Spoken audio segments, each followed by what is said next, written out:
Okay, now we're going to get into specific autoimmune diseases. Starting with multiple sclerosis, our first immune disease. We talked about MS in the context of it being a chronic neurological disorder, but it is also considered an autoimmune disorder. It affects the CNS, causing chronic demyelination and scarring in the brain and the spinal cord. This is occurring in people ages 20 to 50 years old, roughly, is when they're being diagnosed, and women are 2 to 3 times more likely than men to be diagnosed with multiple sclerosis. It is also found in temperate climates in the 45 to 65 degree latitude area from the equator, and they don't really understand why that is. There's just a higher prevalence of people that are diagnosed in those areas. So there isn't really one specific cause that they have found. They know that it's kind of believed to be an interplay of triggers such as infection, genetics,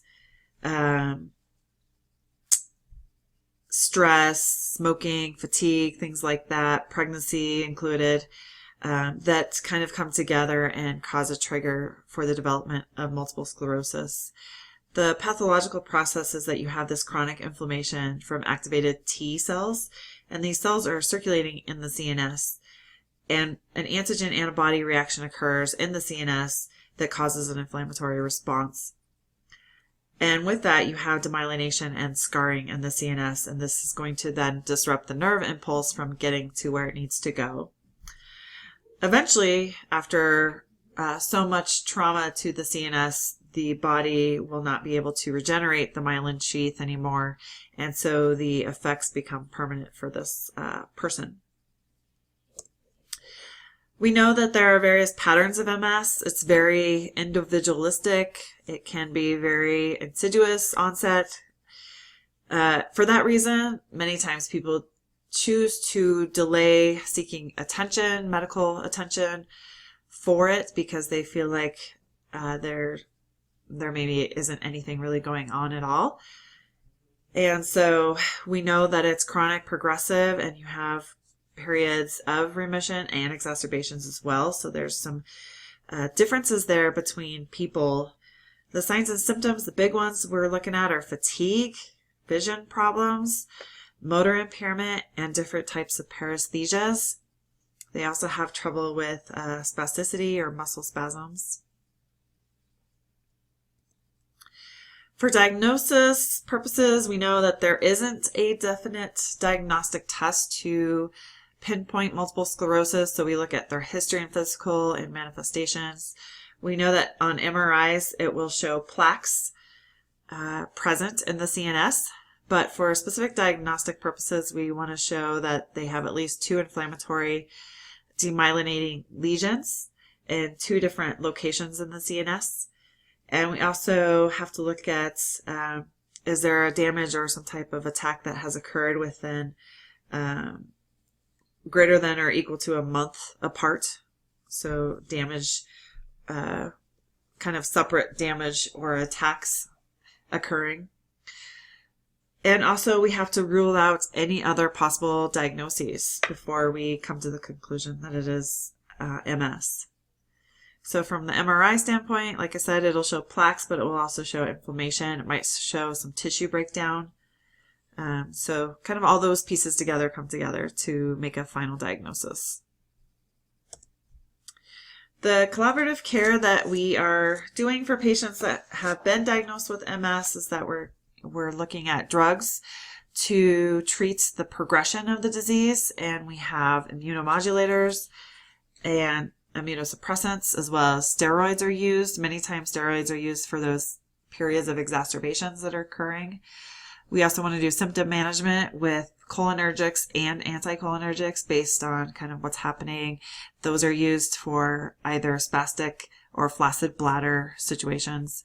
Muscle relaxers can be helpful with the spasticity piece of MS, and we might have to do some nerve conduction enhancers to help with those nerve signals. Surgery, we know that surgery is sometimes an option to implant the electrical stimulation, those nerve stimulators that can help with the spasticity and help with tremors and coordination. Exercise is a big part of MS. We encourage exercise because it's going to improve their daily functioning. It's going to help with spasticity. It's going to help with coordination. Also helps to fight that fatigue that many times accompanies MS. Teaching, we want to teach about how to avoid triggers that might lead to an exacerbation. So all those triggers, kind of temperature extremes, illness, stress can lead to an exacerbation for a patient. And so we want to teach about avoiding those. Preventing complications related to immobility as well. Sometimes as MS progresses, the patient will become very immobile. So those complications that can come up with immobility are important to address. And resistance to illness, we want to promote vaccines and minimizing the exposure to infection and promote a lot of exercise and as well as resting periods. Okay, our next autoimmune disorder is myasthenia gravis. This is an autoimmune process where antibodies are attacking the acetylcholine receptors, causing a decrease in acetylcholine receptor sites in the synapse. And this is going to prevent acetylcholine from binding and activating a muscle contraction. So what you'll see is fluctuating weakness in these patients. It occurs in childbearing women as well as men, roughly 50 to 70. And so it's all related back to the lack of acetylcholine available. The manifestations, again, the muscle weakness, the fluctuating muscle weakness. The muscles can be strong in the morning, and then as time goes on, they are weakened more and more. And so when a person rests, that can actually help the weakness a little bit. So there is some variability in the course of the illness. There can be exacerbations and remissions, very similarly to MS. And there can also be, in some people, this progressive deterioration in muscles. And then in some situations, the weakness can actually stabilize and the patient actually will get better. So there's some variability there. The exacerbating factors are stress and pregnancy, illness, surgery, trauma, temperature extremes, ingestion of certain drugs that can aggravate it, or inadequate dosing of drugs that can lead to an exacerbation of myasthenia gravis. So a myasthenic crisis, we know can be caused from some type of trigger. So again, those triggers such as stress, pregnancy, illness, surgery, a drug overdose, inadequate amounts of the drug to treat myasthenia gravis, those can lead to a myasthenic crisis. And this is where you're going to have acute exacerbation of that muscle weakness, where the patient is many times hospitalized for treatment. And the complications with that are related to those muscles that are affected by the weakness. We know that about 50% of the patients with myasthenia gravis have ocular muscle weakness. So their eyes they'll experience ptosis. Also, they will have difficulty in speech many times where their voice fades over the course of the day. The biggest issues that we're worried about are chewing muscles, swallowing, speaking, and breathing, because if those muscles are weakened, then we're going to have difficulty chewing, difficulty swallowing, and breathing is by far the biggest because with those muscles being weakened in the diaphragm, the area of the lungs, we can see risk of respiratory infections as well as aspiration occurring. So those are the complications that we're worried about with these people. It is important to note that there is no sensory loss in these patients. So they have the muscle weakness, but they do not have the sensory loss. And their reflexes are actually normal. So they have normal reflexes and they don't really experience muscle atrophy either. It's just muscle weakness. So diagnosis is done by an H&P, and they will also do an electromyogram, which is going to show a decrease in response to stimulation of the muscles. That's showing that weakness. They will also use Tensilin IV, which is an anticholinesterase drug. This can be used to positively identify myasthenia gravis. If the muscle contraction improves with use of this drug, then we know that it can confirm the diagnosis of myasthenia gravis, because we know that an anticholinesterase is going to increase the amount of acetylcholine presence. And so if that is improving the myasthenia gravis, then that's a positive diagnosis. Also, they will do CT of the chest to evaluate the thymus. The thymus is going to show some tumors possibly, or might show hyperplasia. That is where those antibodies are coming from, that thymus. So they will evaluate that to see what is happening there as well. Collaborative care is with drugs. We use the anticholinesterase drugs, and our big one, of course, being pyridostigmine. It's going to increase the amount of acetylcholine available and increase that transmission. This is our most successful drug therapy for myasthenia gravis. They might also use corticosteroids such as prednisone to decrease the immune function, and other immunosuppressants might be used as well, like Imuron or Zellcept. Surgery is sometimes an option as a treatment to remove the thymus, because remember, the thymus has those antibodies. And plasmapheresis might be used to remove the circulating antibodies as well. IV immunoglobulin G is thought to help with decreasing the amount of antibody production in this disease. So that's kind of something that might be a potential therapy. So nursing when the patient is admitted to the hospital with an exacerbation of myasthenia gravis, the biggest issues that we're concerned about are respiratory tract infections, and so we're worried about kind of that respiratory status, making sure the breathing and everything is okay. And we're also assessing the amount of fatigue that is experienced by the patients, because that can be pretty debilitating as well. And we're going to do those drug treatments that we talked about. Okay, we are going to move on to osteoarthritis. And we're going to talk about osteoarthritis not because it is an autoimmune disorder, but because how it relates to rheumatoid arthritis, and understanding the differences between the two is really important. So osteoarthritis is a non-inflammatory diarthrodial, which is affecting the synovial joints, disease. So this is where you're going to have a gradual loss of cartilage, and you're going to have these bony outgrowths. It's not a normal part of the aging process, but aging is a very big risk factor for osteoarthritis. So you start seeing cartilage destruction in the age range of 20 to 30, but then symptoms don't manifest until later, 50 to 60 age range. But this is the most common form of joint disease in North America, so it's a common issue among our patients.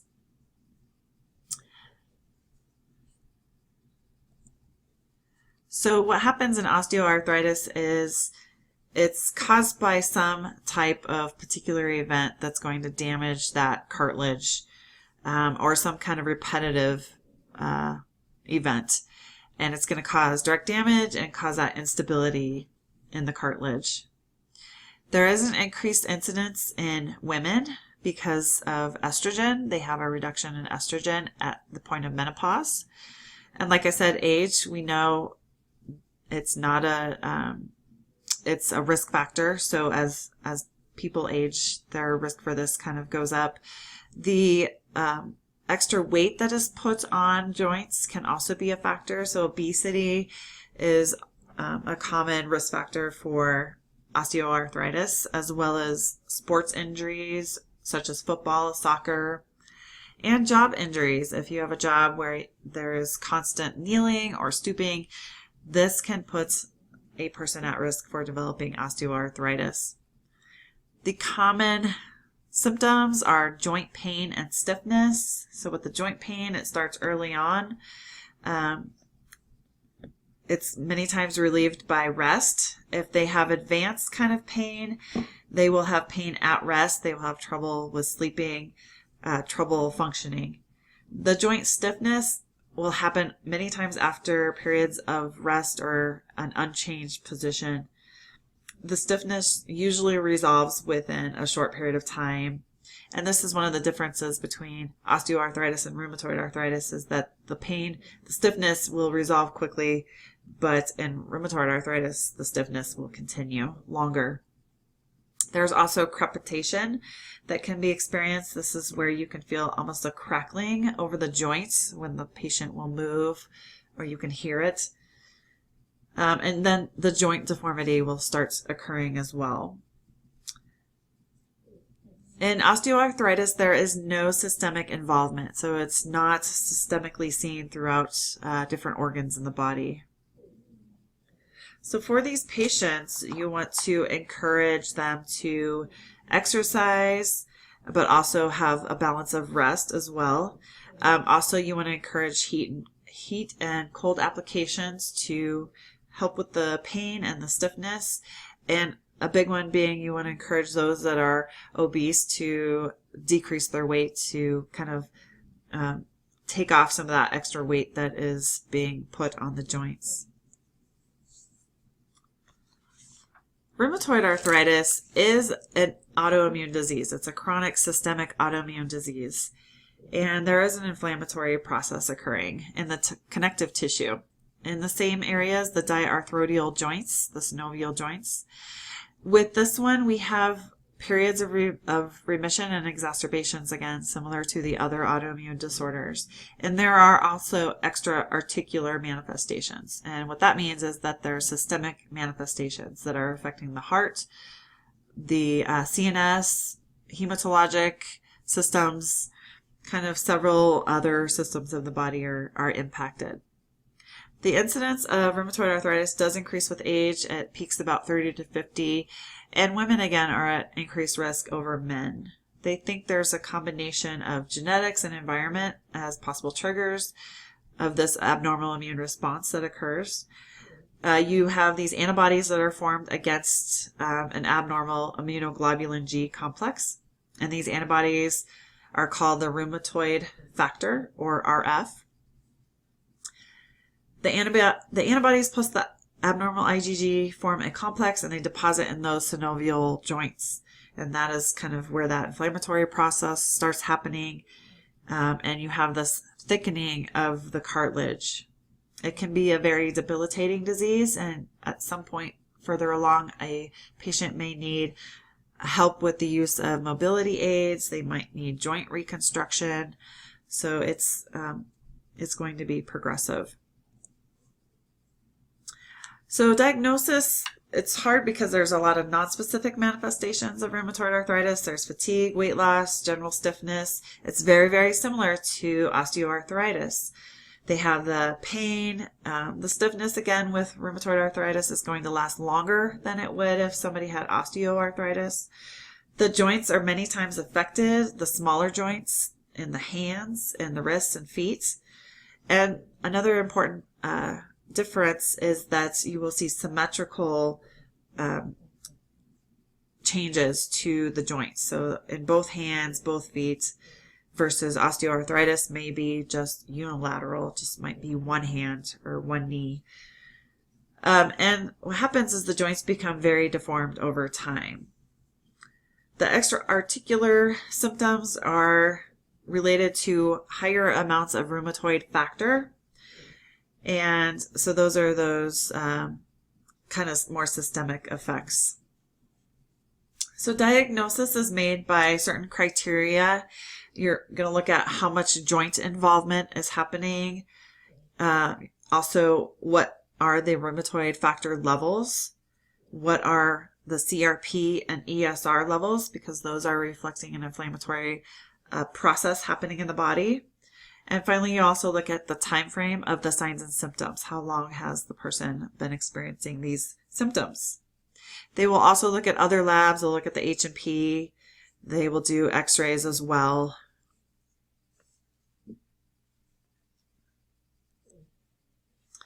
The collaborative care is going to include drug therapy. Again, we're looking at steroids.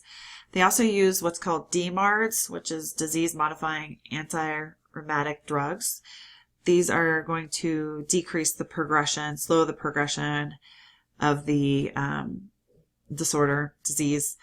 They'll also help decrease that joint deformity from happening. A big one that is used is methotrexate. Methotrexate is a good drug, but it also has significant side effects to it. Biological response modifiers, those are your BRMs, and these are also going to be used to decrease the progression of rheumatoid arthritis. They're many times used in combination with the DMARDs or in place of the DMARDs if the DMARDs are not working for that patient. And then NSAIDs are always encouraged to slow the anti-inflammatory process, decrease that anti-inflammatory process from occurring. Patient education is pretty big. We want to help them based on what stage they are in. There's different stages of disease. There's the early, moderate, severe, and terminal. So we have to kind of gear their education based on where they're at. Home management strategies are going to involve rest and decreasing the amount of stress they might be experiencing on their joints. So kind of modifying how they are moving. Also alternating heat and cold application to help with that joint stiffness and help with the swelling that might be happening. And we're going to take a break right now, and we'll resume with the remainder of our autoimmune disorders in just a little bit.